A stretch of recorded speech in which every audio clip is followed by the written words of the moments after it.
You ask Tiger to calculate. This deals with finding the midpoint between 2 points. The midpoint between the 2 points is -5, 7. Let's solve it step by step. Plot the 2 points and calculate the midpoint using the formula. The coordinates of point 1 are, x1 equals -15, y1 equals 24. The coordinates of point 2 are, x2 equals 5, y2 equals -10. PM represents the midpoint of the 2 points.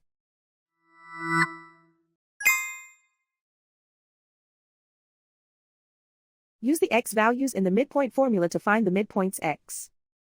x1 equals -15. x2 equals 5.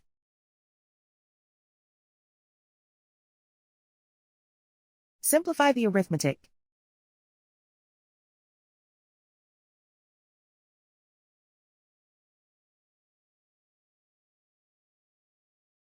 Use the y values in the midpoint formula to find the midpoints y. y1 equals 24.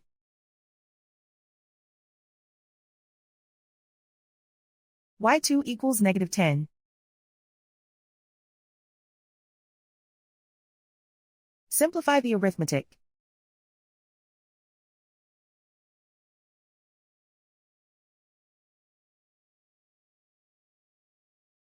And so, the midpoint is -5, 7.